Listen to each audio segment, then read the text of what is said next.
about Jammu and Kashmir, so I have to say this because we saw that when Article 370 was taken back, you went there. You went to Kashmir, you spoke to the people. We saw that happening. What do you have to say to people who are victims of these lone wolf attacks which are happening? Yes, I agree that that terrorism as such from Pakistan is gone, but then these are these lone wolf attacks, soft targets which are going. How will you cope with that? How will terror end in every form in Kashmir? Well, this is a problem of security, and we are dealing with it, and we are dealing with effectively. Firstly, you must understand one thing. Post 2019, the mood and the temper of the people of Kashmir has totally changed. People are no more in favor of Pakistan, in favor of terrorism, in favor of this thing. You can see. Where is Hurriyat today?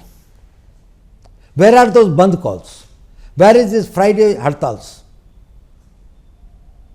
They have all gone, this thing like that.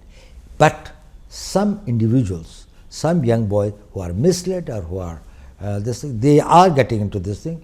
We are doing our best to persuade them. Their families are trying to persuade them. A lot of change has come about, but still there are few persons and some individual tanzeems, the militant organizations and others who are still operated and go by a mistaken notion of their beliefs or whatever is that they want to be the fidains and they want to come. They do create problems for us. We are fighting them. And we are fighting them with total resolve. There is no way to deal with the terrorists. We don't deal with terrorism. We have to deal with the terrorists. And terrorists, their equipment, their weapons, their explosives, their money, and we on all fronts are trying to tackle it.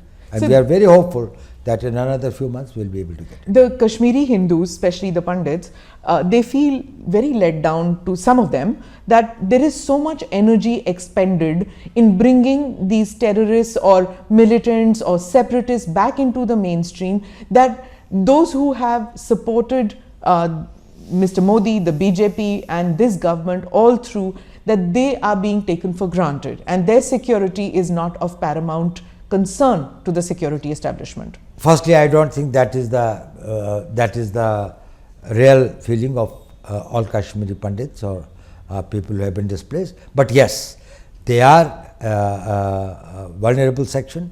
They need protection. They have got to be protected. Government has taken various measures in the past.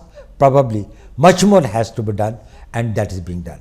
We have got to see that wherever they are and whatever protection they require, because they can be the soft targets and no government will be able to give an individual protection to each individual in any village or far off places. So we have to find out the systems, and best thing is that we go on the offensive against the terrorists and try to see that these persons who possibly can threaten their lives or their properties and others, they are accounted for. So where are we vis-a-vis China? It's now 2 years since the Galwan incident, and there seems to be an uneasy peace. Do you feel that China has put on hold its expansionist policy with regard to us, with regard to Indian territory?